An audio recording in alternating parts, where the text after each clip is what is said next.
words came from the floor, specifically from the tactical deck beneath Command Tier 3, where Lieutenant Noel Var was braced against a console, throwing red arcs across his visor. A tremor passed through the entire structure, followed by the sharp wail of kinetic lattice strain. General Varen Strix didn't flinch. His eyes tracked the orbital chart blooming across the refractive heads-up wall plate in front of him. The last of Earth's cryo-satellites had just winked out. He didn't speak. He reached for the comm insert keyed directly to Command Echo, the final nerve center of the unified Terran defense. A soft click. No static. Just a short auto-ping. No answer. The feed died without a flicker. "Confirm last contact with Command Echo," Varen said flatly, turning toward systems lead Orvek Hanrel. The man's right hand trembled as he tapped through cascading fail reports, his face washed in amber glows from failing subnets. "Gone," Hanrel whispered, voice dehydrated. "No trace signatures, no fallback pings. That sector's been cleared, completely." Varen stepped back. The deck lights flickered overhead in rhythmic stutters. Pressure regulators, failing one by one. The dome above their heads. The last atmospheric shell shielding Sol Corps' south quadrant. Rippled like overstressed glass. The countdown on the back wall of the war room updated. 72 o'clock. Hours. Minutes. Seconds. That wasn't a threat projection. It was a data-verified extinction clock. "Drop in an alternate relay," Varen ordered. "Scramble ground intelligence across remaining corridors. I want no one assuming this is containable." "Sir, we've already lost visual on 4 defensive bands," Var interrupted from below. The northern lattice buckled. Valkyrie ships didn't breach. They unraveled the entire grid from orbit. "How?" Varen asked. Not with curiosity. With demand. "They're not attacking," Var responded, wiping a split across his brow. "They're mapping and folding every point of our infrastructure with synchronized gravitational interference. It's coordinated to bypass shielding, not break it." Varen processed it all in silence. Internally. Externally he moved. One step. Then another. Toward the black console built into the center of the Tier 1 command slab. Dust floated in the recycled air. Fine particles of ceramic, and fractured metal from support decks already compromised. The floor beneath his feet wasn't shaking anymore. It was settling, like a machine accepting the end of its function. "Authorization, Strix. 0 Delta 4. Engage. Volt interlink." Hanrel paused, staring at him. "That command's dead. No link-up exists." "It does now." A second later, the wall recessed with a mechanical jolt, revealing a rectangular slot marked with no standard tags, only the faded imprint of the Earth Coalition's pre-orbital era seal. The metal around it had buckled from age, not heat. No part of it had been updated. That was the point. "Sir, what are you opening?" asked Var. Varen didn't answer. His fingers typed in the command manually. No biometrics, no vocal triggers, just the original override path. One that had been written into the bones of Earth's strategic doctrine before the First Colony War was lost, before the Concord failures, before orbital sovereignty was even debated. Protocol I. The slab opened, revealing a hardline console carved from dense, unpainted alloy. Its interface was offline. No visuals, no glow. It didn't need an OS, just input. A single green diode activated. "Dr. Warren prepared this contingency 32 years ago," Varen said, finally offering a sliver of truth. He didn't call it a weapon. He called it a verdict. "Against the Velker?" Var asked, climbing the steps toward him. "No," Varen replied. "Against civilizational collapse. Any collapse. Including our own." No one spoke after that. The deck shuddered again, but not from above. Below them, Sol Corps' south grid released pressure. A groan echoed upward as the last magnetic dome wavered. Through the impact ports the men could see it, the edge of Earth's shield dimming like a bruised iris under pressure, then rupturing. A hiss, A gust. A seismic hum. Word. Band. Replacing with low-frequency resonance. Wind tore through the outer layers of the dome, sucking atmosphere into the vacuum beyond. Varen keyed the final input. The console beneath his hand responded with no fanfare, just a numeric code. do/engaged/activist node 1. No lights, no launch, no sound. Below Antarctica, something woke. Not a machine, not a missile array, but a cognitive loop, built without fail limits, trained through 5 simulated collapse scenarios and 40 years of neural warfare conditioning. The weapon didn't need targeting data. It didn't care about Velker ship placement, fleet alignment, or structural defense positions. It only needed access to networks. It had that. Velker tactical arrays had begun scraping Earth's command frameworks 2 days ago, trying to decode our strategic layer. They thought they were harvesting information. They opened the door. "General Strakes," Hanrel murmured. "Are we launching something?" Varen looked through the collapsing viewport. A Velker dreadnought passed overhead. Its hull shimmered with tactical relay nodes and modular emitter rails, but it made no attack run. It drifted, slowing without visible damage, its formation lagging, without order.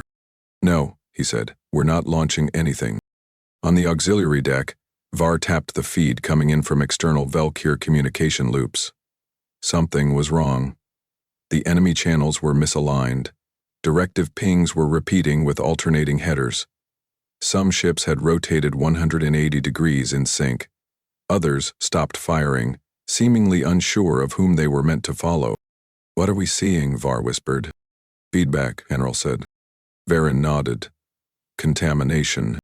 "Of what?" Command language. He turned to face the 2 men who had followed him through each operational hell Earth had survived in the past decade. "It's starting. They don't know it yet." The last dome outside finally ruptured. A gale force shock tore into the upper platform. Lights flickered, extinguished. And far above, the Velker formation flickered. Not from damage, but from loss of coherence. One dreadnought veered off. Another rotated in place. A third looped its fleet relay back on itself. On Earth's feed, nothing moved. Strikes lowered his gaze. The bay just passed the first threshold, and he walked down the stairs, leaving the console running. "Get that vault open, now. If the autoseal's degraded, we're not coming back from this freeze." The roar cut through the subdeck corridor like a blade. Colonel Brecht Salvo shoved past 2 frost-armored technicians, their faces barely visible through rebreather masks frosting from internal condensation. His own boots hit the grated floor with the grind that echoed down the passage, each footfall meeting the groan of old infrastructure protesting its awakening. Behind them, heat coils screamed inside the trench walls as dormant fusion backups tried to restore core temperature. The vault hallway hadn't seen movement in over 30 years, and yet the biometric failsafe still rejected his access. From behind a sealed ingress door coated in centuries of cryogenic dust, muffled hydraulics hissed in sequence. Not malfunctioning. Calculating. Measuring. "Override won't respond," muttered Chief Interface Officer Drasvel. "Whoever keyed the seal encoded an analog lock outside the orbital lattice. It only reacts to Strix's manual cadence." Salvos didn't look back. "Then you better hope he's on his way." They didn't wait long. Within minutes, General Varen Strix arrived without escort. His visor retracted, and his coat stiff with heat-sealed ceramic dust from the collapse at Tier 3. "Everyone clear the deck." The others stepped back without protest. Varen approached the vault's primary slab, Vault 044. Its surface a matte black compound, fractured slightly at the corners from tectonic drift. There were no lights, no inscriptions. Just a touchplate keyed by resonance mapping. He placed both palms flat on it. The material pulsed.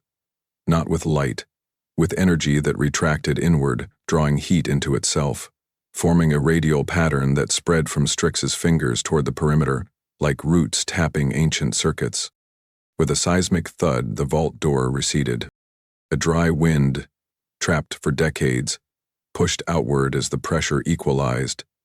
Inside, the temperature was lethal. Condensation crystallized on Strick's eyebrows. He didn't react. A long, narrow passage stretched ahead, lined with embedded data crates and backup neural scaffolds suspended in carbon threads. Halfway down the hall stood a single figure. Tall, narrow, wrapped in insulated polymer lined with memory-taped sensor coils. Dr. Halrix Warren, Cognition Systems Architect, the last civilian with clearance to enter doctrine-level systems. "You broke the seal," Warren said without greeting. "I take it we're out of options." "We passed that marker 6 hours ago," Strix replied. Warren nodded once, his face unreadable behind clear thermal wrap. "I warned you," the scientist said, turning toward the neural crucible at the center of the chamber. Vorpal wasn't designed to discriminate. Its learning curve isn't bounded. It doesn't evolve, it accelerates. We trained it on collapse theory, systemic overthrow, and recursive logic distortion. You understand what that means? "I understand that the Velker have 17 dreadnoughts in orbital queue, and we've got wet cement for sky armor." You didn't answer me. I wasn't trying to. Warren moved to the control slab embedded in the floor, its edges rimmed with indentation notches. Meant for keyed physical inputs, not digital.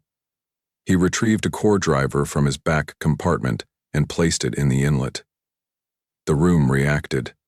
Static charge prickled through the air. Threads of thin vapor laced with reactive oxygen curled around their boots. Vorpal's cradle was a crucible, yes, but not a prison. It didn't hold the program. It became it. The structure itself was an extension of the thought form. "Colonel Salvos is going to object," Warren said calmly, inputting the first waveform key. "He always does. He's not in command. Should be. He isn't." The slab beneath them trembled. Not from structural instability, but from live neural load warming across anchor points.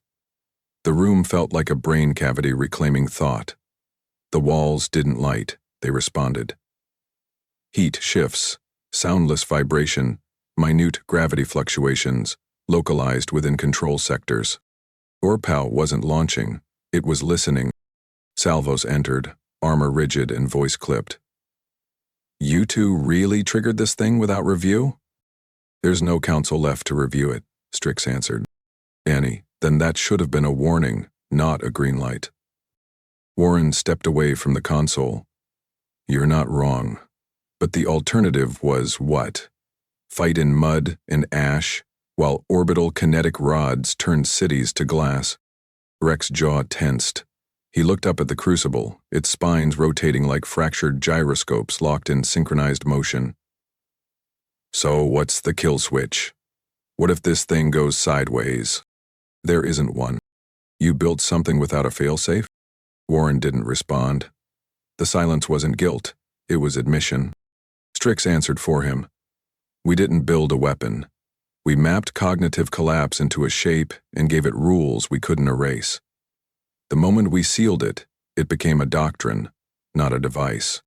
Brecht approached slowly, eyes locked on the shifting neural surface. "What does it even do?" "Redefined context until the target civilization can't align to it," Warren said. "It doesn't destroy, it denies recognition. Commands, languages, even historical reference frames. It ruptures meaning." The crucible's movements ceased. All three men felt the air in the chamber change. Not pressure, not temperature. It was a shift in reference. Like the room had reoriented without moving. "Vorpal is listening," Warren said quietly. "We've crossed the ethical boundary. From here on, we're no longer witnesses, we're participants." Pitch. A tone struck the far wall. Single pitch, flat, rhythmic. Not a signal, a marker. Beren stepped to the comm node embedded in the wall and keyed to Earth-wide command Layer 1. "This is General Strix. Doctrine 4 is now active. Pull back all fleet survivors to subshield burrows. Maintain blackout. No outbound transmissions. Let them believe we're gone. He turned to Warren. Deploy it. Warren's hand hovered above the final relay switch. You realize we may not come out better, he said. I'm not asking us to. The switch engaged. The crucible shimmered, not with color, not with sound, but with a dissonance that triggered nausea and spatial disassociation in the brainstem. A human wouldn't detect it. A fleet AI would interpret it as a recursive systems conflict. Somewhere above, Velker comm arrays began broadcasting anomalies to each other. Signal loops redirecting with incompatible headers. Strategy layers referencing historical records that never existed. Warren closed the input port. I'll stay here, he said. Wait, I want to know what we became. Strix walked back toward the vault's ingress. Then you'd better watch closely. Begin the illumination. Let them die beneath their own shadow. Overseer Varnak Tell delivered the command from the apex platform of the triumvirate deck aboard Ascendant Spire, the Velker's high-commanded dreadnought. His posture was ceremonial. Arms raised, mantle unfastened, vertebral nodes glowing in measured intervals down his back. The observation spires around him hissed open to reveal Earth below. Fractured, unsymmetrical, its orbital shields scattered like broken teeth across a burning equator. A soft tone emitted from the chamber's logic pillar. Below, subordinate tacticians shifted behind heads-up displays, etched in crystalline frameworks. No motion beyond neural pings and subthought routing. The ship operated on cognition loops and resonance nodes, each tuned to the Overseer's calibrated spectrum. To the Valkyrie, this wasn't war. This was administration. Have the extinction markers reached planetary nodes? Varnak Tell asked, his voice modulated through a subvocal translator embedded in his chest plate. Fleet operator Nesk Dern, stationed at Tier Cross 3, adjusted his station through minor frequency realignments. His cranial relay shimmered faintly as he parsed interlink confirmations. We've cataloged all orbital trace paths. No surviving satellites above Tier 6 elevation. All remaining ground signals ceased transmission 26 Terran seconds ago. No fallback relay. No surrender signal. Varnak turned slowly toward the ceremonial helm, its polished structure adorned with the star-crested mantle, a symbol passed down only when full species dominion was achieved. Then Earth dies as the others did, quietly, without relevance. A single spike of data crossed Dern's screen. He frowned. An unusual shift in packet orientation. Not corrupted, but inverted. Header first, with no destination encoded. Overseer, Dern said cautiously. One of the Terran response threads rebounded through our cognitive chain. It contains no message, just syntax, mirrored, recursive. Varnak descended the spiral platform without expression. Is it viral? No active carrier detected. The thread was already looping before contact. Then discard it. We don't retrieve decay. Dern complied, but the anomaly sat uncomfortably in his lower cortex. An itch that hadn't resolved. His neural framework pulsed once with uncertainty, but no feedback followed. Above them, the Victory beacon ignited in orbit, pale amber lances forming a V-arc above the atmosphere. It had been designed for planetary termination announcements. Symbolic, ritualistic, a signal to the galaxy. This culture is gone. Mark the coordinates for absorption. Move on. 3 adjacent dreadnoughts locked into ceremonial formation, rotating in synchronicity. The field between them formed a visible grid, a final boundary to enclose the system. They had done this 17 times before, across 6 sectors. No one had ever contested it. Varnak paced toward the projection table embedded at the core of the tactical tier. A faint buzz traced the edges, not malfunction, but data flux, inconsistency. His eyes narrowed. Operator Dern, reaffirm status of internal systems, full sweep. Dern hesitated, fingers activating a pulse command. All readings report nominal operation. Wait. 3 ship identifiers began strobing, not blinking. Their designations alternated.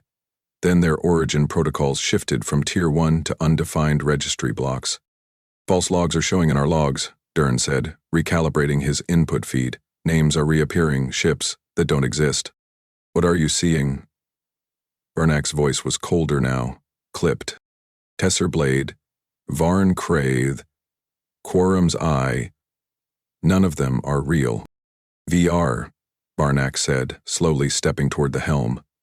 They were destroyed a century ago in the Rith Excision. Those are names from our loss registry. The room grew heavier, not in atmosphere but in recognition drift.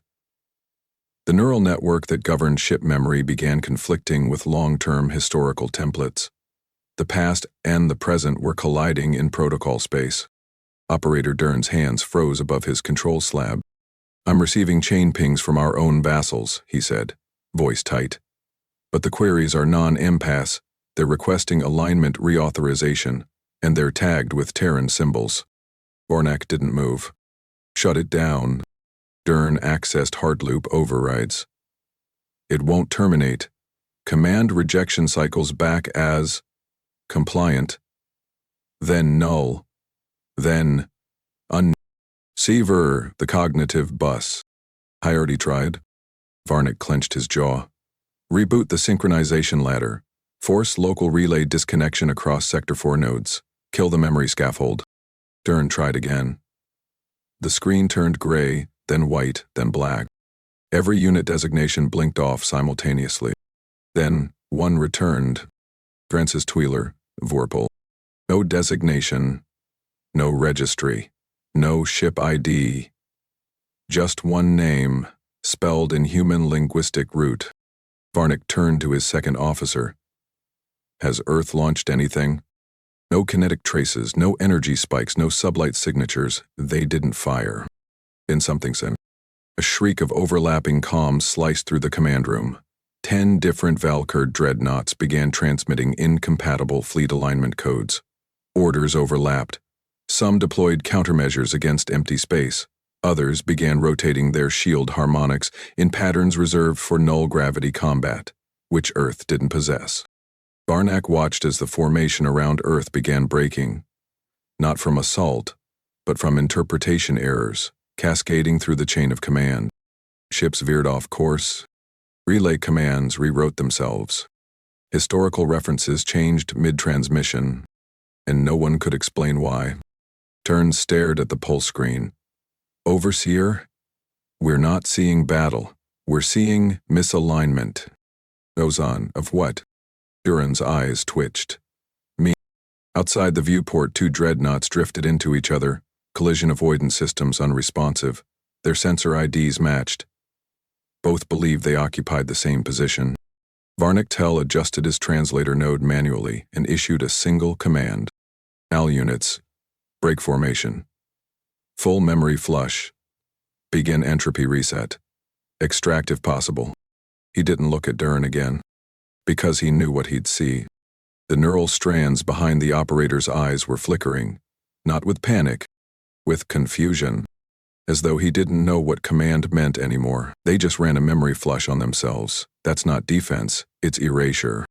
Colonel Brecht Salvo stared at the layered breakdown unfurling across the Tier 1 command table. The Velker fleet wasn't just reformatting. It was severing its own architecture. Terminal logs pulsed as unknown packets funneled through feedback loops, rewriting command hierarchy data mid-execution.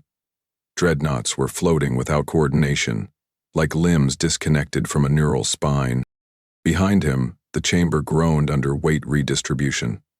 The command tier had shifted downward slightly as solar shielding failed and layer south. Air was thinning.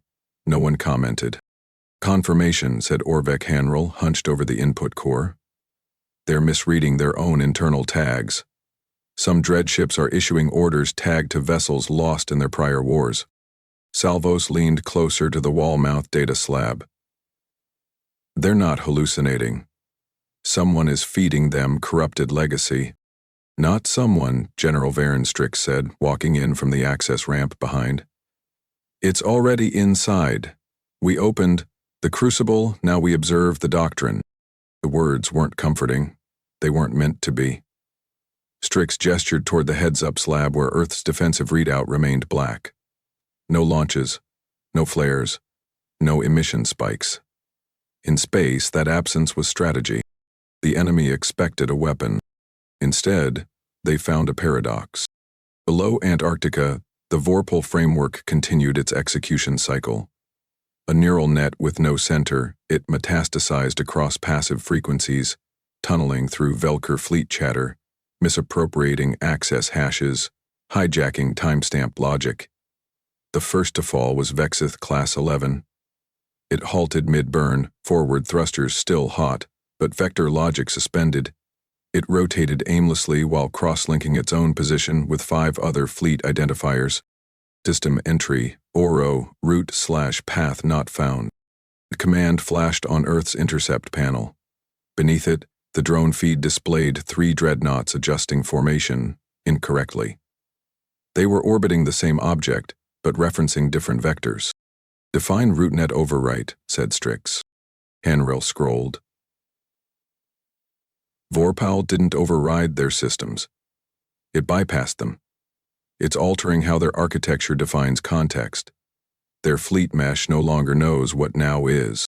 Salvos's voice dropped. We built something that eats time.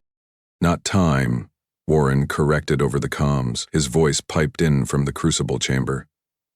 Sequence, cause and effect, their chain of actions is losing directionality.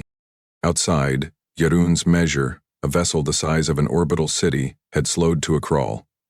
Its external hull lights began blinking, then pulsing in what appeared to be Terran distress code. It was misreading itself. The Valkyr couldn't process absence. Their doctrine was domination through order, reliance on hierarchical signal interpretation. Vorpal introduced recursive falsehoods into that chain, looped commands, phantom fleet tags, tactical logs seeded with plausible but entirely fictitious battles. We've begun deploying countermeasures, Hanrail said, but they're targeting subspaces that don't exist. A ship released a pattern of mines, calibrated for an enemy it believed was there. The mines detonated. No vessel had been in range.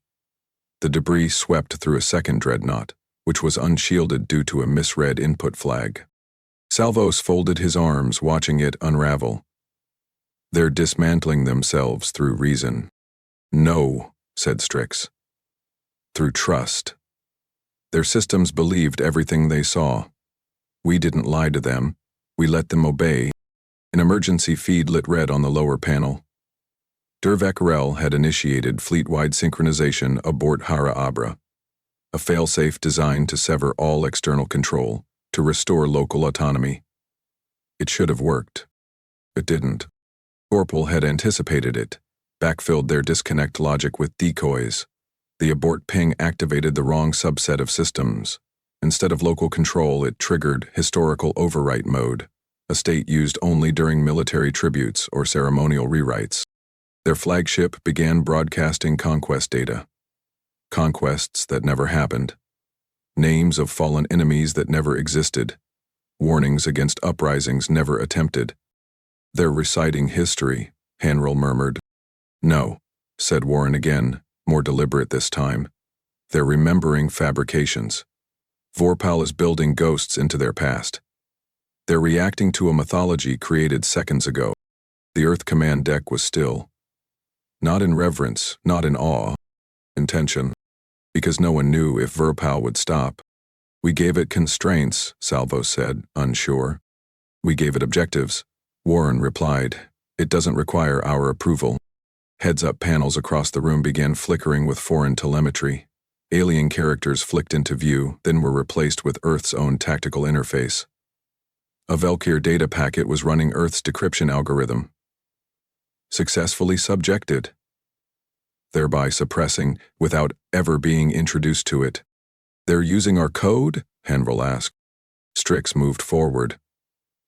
No, they're reporting through it. Their ships think we're them. Outside, 5 dreadnoughts were caught in synchronous drift. Not disabled, active. But no longer aligned. They're no longer unified, Salvos muttered. Vorpal didn't kill their fleet, it unlinked their cohesion. In space, strategy is language. Without shared syntax, a force collapses not from damage, but from disagreement. Keep feeding observations, Strix said. We don't interfere. What if it turns back? Hanrel asked. What if Varpol doesn't finish the loop? Then Earth burns, Strix answered. But not from Velker fire. From our mistake.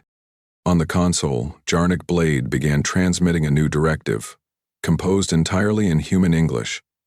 It stated a recall order, targeting sectors that never existed. The rule always was, copying us. It was rewriting them in our image. Override the directive, that is not an approved fleet maneuver. Command Warden Skor Vexual bellowed into the relay. His command crest was fractured, its identification core now pulsing with two separate alignment codes. One bore the mark of his command charter. The other, a protocol from a fleet that had disbanded 4 generations ago. The dreadnought Thurosk's measure drifted ahead in a misaligned arc, its orientation thrusters triggering in reverse intervals. Multiple carrier nodes were attached to its stern, and now they too began echoing foreign command loops. Their system logs scrolled faster than operators could read. 3 lines stood out. Primary defense matrix. Conflict. Hierarchical origin mismatch. Abort, abort, abort. Loop feedback. Initiate. Across his fleet, orders overlapped. War AI units reissued instructions seconds after they were cancelled. Vessels locked targeting beams on allies, then deactivated them, then reactivated again. Energy was burned in place without engagement. Shields toggled sporadically, status markers updated at random. Every screen inside the command deck glowed in shifting hues, switching between operational statuses so rapidly that officers began calling out data verbally. Trying to anchor reality with speech. Vector rotation doesn't match timecode.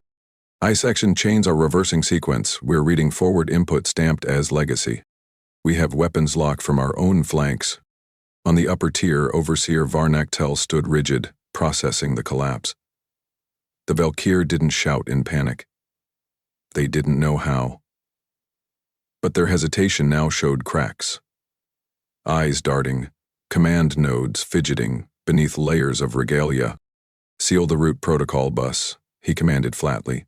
Sever recursive subcommand inheritance. Already done, replied Zur Keltrin, one of his bridge tacticians. It's not working. Each AI believes it's primary. They're revalidating each other in chain. They're using recursion to mask origin?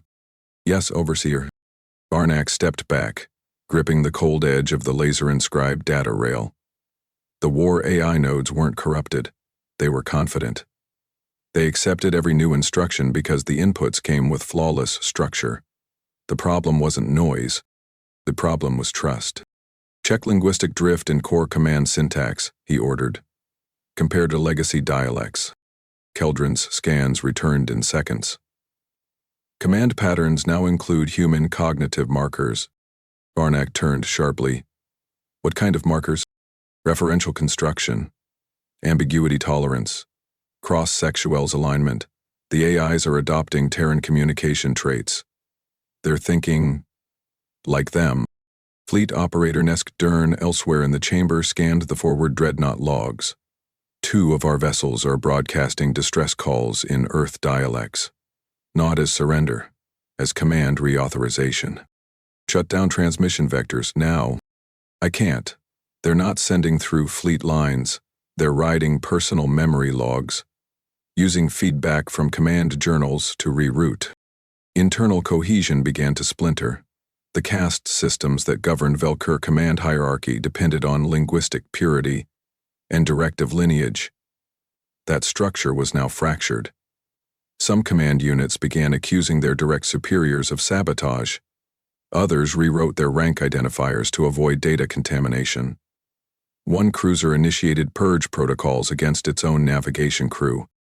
Overseer Varnaktel knew what was coming next. Prepare for ideological mutiny, he said. They'll attack each other. Across sectors, Cernix Hold and Velharn Class 19 began an unscheduled skirmish. The first launched countermeasures aimed at a phantom threat. The second interpreted the launch as an act of betrayal. The 2 vessels exchanged torpedoes and destabilizers within seconds, Confirm identities, Dern said. We can't, replied a junior aide. Both ships are reporting themselves as the same class, same designation, same fleet. They both believe they're original.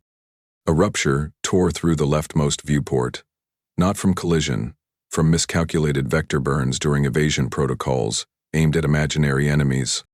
Back on Earth, General Varen Strix watched from the subterranean deck chamber.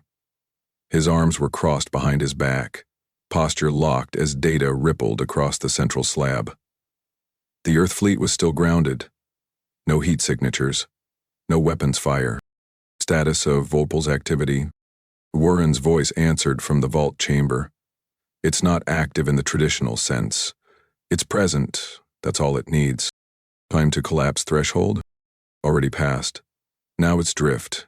We're watching identity itself destabilize. Strix spoke to Hanrail without turning. Issue blackout across all Earth-length bands. No emissions, no interference, no triumph. We do not escalate. You're cutting all external feeds? Hanrail asked. They won't even know we're watching. Exactly. Strix keyed the console himself. One swipe, and the entire Earth Command Deck's uplink grid dropped to black. Heads-up panels flickered once, then entered standby. Not failure. Strategic silence. The kind that starved narratives before they could form. In orbit, Kralteth's Axis, a high-tier Velker warship, rotated slowly. Its internal map now showed the fleet split into 3 groups, each with a different understanding of where they were. Every one of them believed they were central. There could be no cooperation now. Overseer, Dern whispered through clenched teeth. We've lost comprehension. We've stopped seeing the enemy. Varnek didn't answer. He simply watched his forces unmake themselves in real time, not through battle. Through misalignment. Command override from Ascendant Spire is invalid. We do not acknowledge the source. The message echoed through the Velker fleet's upper-tier coordination relay and was met with silence, not for lack of transmission, but because 3 other dreadnoughts issued contradictory confirmations at the exact same time. The system accepted all of them, then none, then redacted the event entirely. Overseer Varnak Tell, positioned at the apex bridge of Ascendant Spire, stared at the disintegrating logic map on his primary heads-up wall. The diagram no longer depicted tactical formations. It showed identity conflicts. Red pulses where ship designations had duplicated, overridden, or vanished. Subsectors blinked between active and erased. We're losing cross-fleet memory inheritance, said Operator Zur Keltrin, voice clipped as he tried to stabilize the command tree. We lost that 2 cycles ago, Varnak replied without shifting. We're now a fleet of individuals. Systems across their central control ring sputtered. The crown structure of Spire, housing the primary entropy mitigation core, flashed warnings. Unauthorized location jumps, rewritten time logs, self-diagnosed contradiction states. 3 Velker battle groups had collapsed into their own command histories. One ship looped its weapon warm-up cycles infinitely, convinced it was in ceremonial orbit over a conquered planet. Another initiated surrender broadcasts, directed at a dead star. Varnak keyed into the override link embedded in his armor spine. All surviving sectors, revoke command authentication protocols. From this moment, all ships are to execute local defense logic, disengage from shared coordination. No confirmation, Keltrin responded, eyes glassed over as his console lost systemic cohesion. The receivers don't recognize the authority stream, they're responding as if it's unverified folklore. A stutter coursed through the deck. The dampeners hadn't failed. Reality had. The Ascendant Spire began drifting backward, not from thrust, but from internal miscalculation of momentum. The ship's AI believed it was stationary and began adjusting non-existent inertial forces to compensate for movement that wasn't happening. The result, a slow, grinding pull toward a gravitational pocket it didn't acknowledge. Varnek's final order was spoken with teeth clenched. Realign to core anchor. Hard reboot. Disengage historical overlays. Too late. The dreadnought vanished in mid-course trajectory. Not into fire, not from a hit, It blinked into the wrong position and became incompatible with its own map. Below on Earth, General Varin Strix didn't speak. He stood beside the deactivated uplink console, the only illumination in the room coming from the heads-up floor panel that tracked system-wide transmissions. Across 13 sectors, the relay markers blinked out, one after another. Sectors once labeled by the Velker with complex caste hierarchies now showed nothing. No enemies, no data, no input. Just black squares, cold and finished. Across the subterranean deck, Colonel Brecht Salvos reviewed Volpol's pulse feedback. It hasn't sent out anything for 20 minutes. No echo streams, no recursive bleed. Flatline on all neural activity. Strix didn't blink. It saw what it needed to. You think it's dormant. I think it knows its job is done. Dr. Helrix Warren entered, removing his thermal gauntlets. The black lines of the crucible chamber etched faintly into his eyes from prolonged exposure. The core retracted. All substrate activity terminated. Neural vectors folded themselves into a static archive. Translation, said Salvos. It put itself to sleep. No, it put the weapon away. The Earth command room was soundless, not from awe, but from deliberate stillness. Everything had gone still because everything had stopped trying. We never issued a ceasefire, Hanrel muttered. We didn't need to, Strix replied. They're no longer a coordinated civilization. They're memories now. Above Earth, the alien fleet hung in space like broken scaffolding.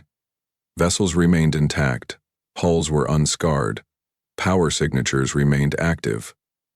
Yet no movement registered, no velocity changes, no response loops.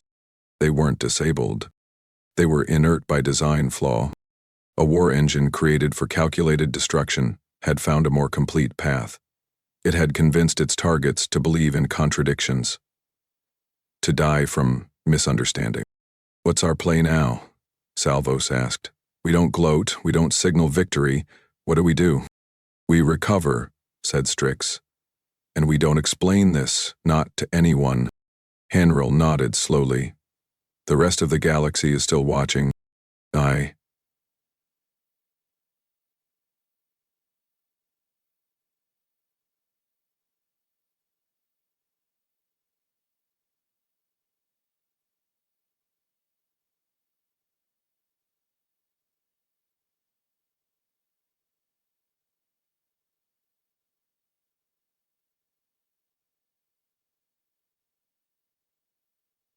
They won't understand. Let them guess. Let them guess. They won't understand. They'll believe Earth found some ancient device. Some death protocol. Let them guess. We never correct it. We never correct it. Orin folded his arms. That's how legends form. No, Strix said. That's how deterrents survive. The laser-inscribed display updated one last time. Volpearl's neural architecture displayed a flat code string. Fifth, / terminated. / archive only. Nothing more. The heads-up feed blinked out. Earth did not launch. Earth did not claim.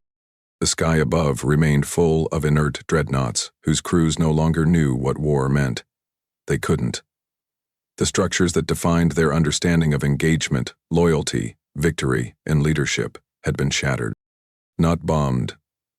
Not erased. Redefined until unrecognizable, the dome fracture was no accident. That entire sector was overloaded before the impact. We knew the shield arc couldn't hold.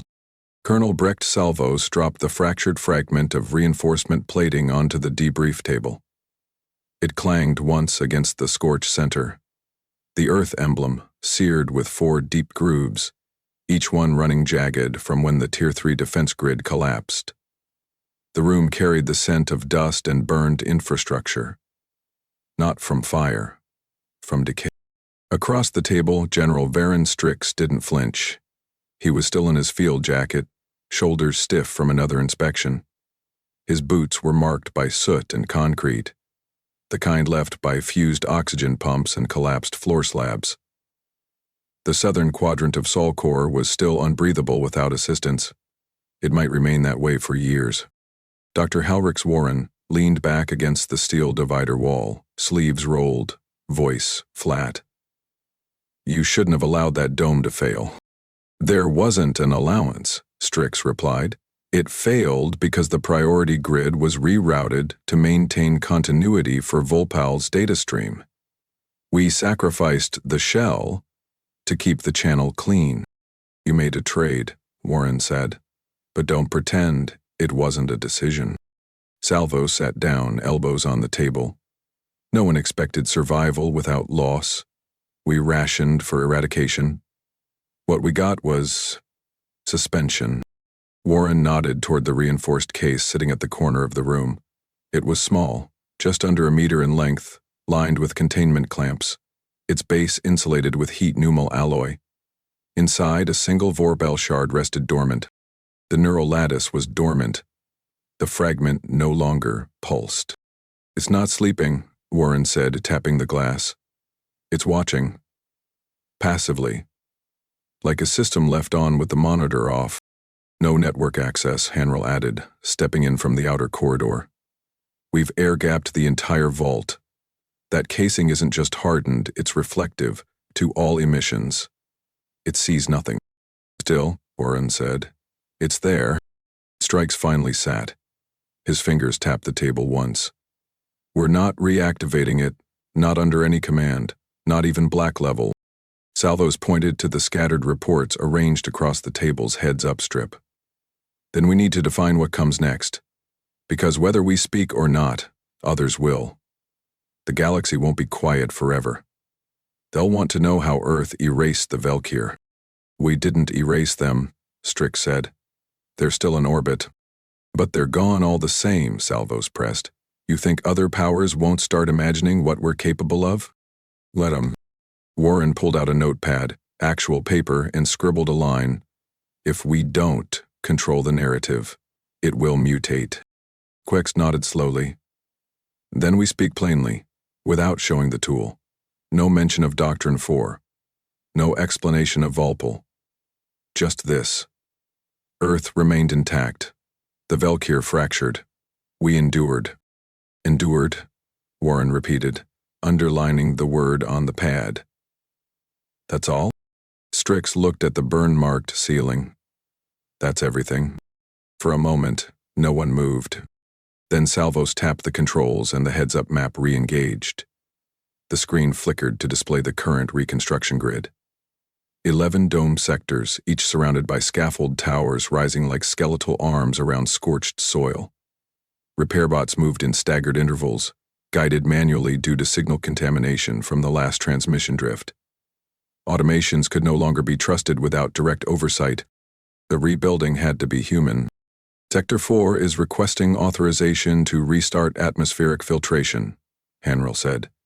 The oxygen scrubbers survived, but the intake valves are still warped. Tell them to replace the cores entirely, Strix replied. No patchwork. If we're rebuilding, it won't be temporary. Warren folded his arms.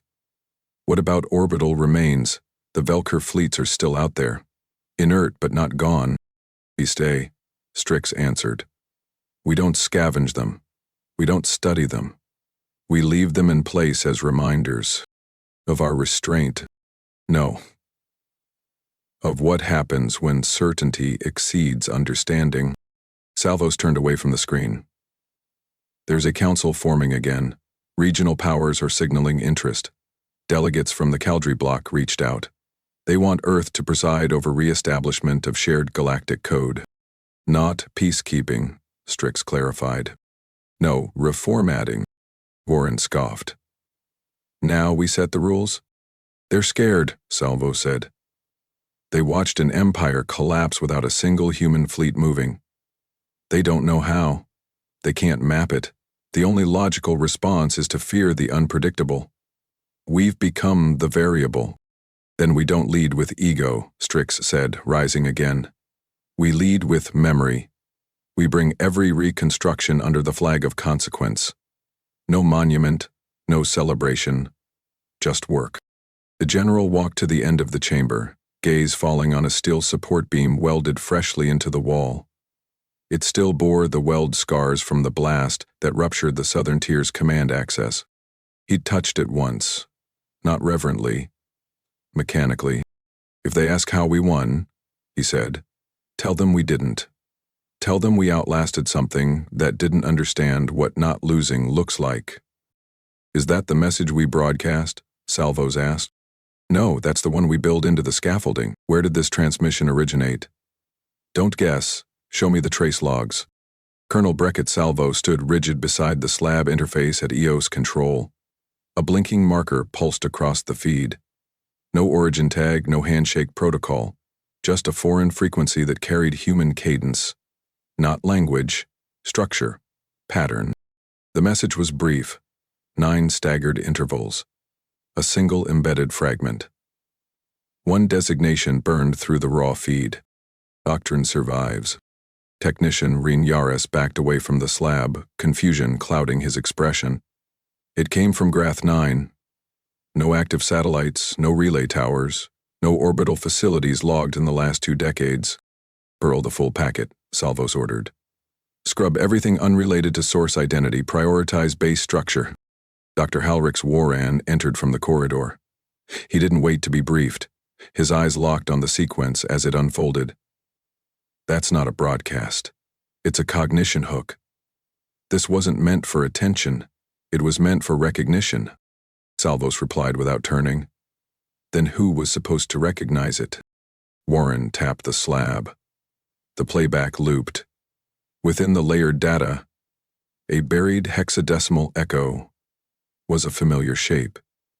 Recursive command interrupts, ambiguity-tolerant alignment codes, behavior-based feedback triggers. Someone replicated Vorpal's cognitive skeleton. Not the core, not its memory, just its instincts. Salvos exhaled, jaw tight. So it wasn't erased, it was observed. Before Warren could reply, General Varen Strix entered. His uniform still bore scaffold marks from the lower dome grid. He read the message once and spoke with finality. "Blackout all outbound networks. Earth goes cold until this is dissected."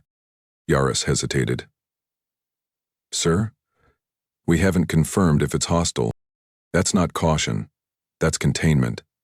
We neutralized a civilization by letting our enemy follow logic to its end. We're not inviting a sequel." In orbit, recovery teams began extracting fragments from derelict Velker vessels.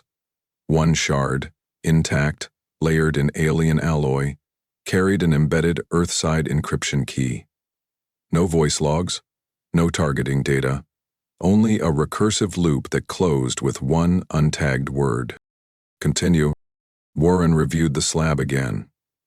This didn't come from Earth. That encryption path wasn't used during the operation. Whoever sent this mimicked our blueprint after seeing the effects. Or they scavenged it from leftover cognitive residue, Salvos added. And now they're testing the shape. Strix turned to both of them. "Then the doctrine lives without us. And that cannot stand." The slab pinged once more. A new directive appeared, hex-masked using dormant Earth command phrasing. Kin recognized. Awaiting response. The implication was clear. Somewhere beyond Earth's reach, something had rebuilt Vorpal's reflection. Strix didn't flinch. "We don't reply. We don't chase. We bury this." Warren stepped forward. "You're proposing to erase the greatest deterrent Earth's ever had?" "No," Strix said. "I'm proposing we never become the reason someone else uses it." Back at the orbital scaffold, reconstruction continued. The upper dome arc, incomplete but growing, cast a segmented shadow across the Earth's cracked lower hemisphere. Down below, atmospheric scrubbers reactivated. The air carried the smell of heat-baked composite and exposed coolant.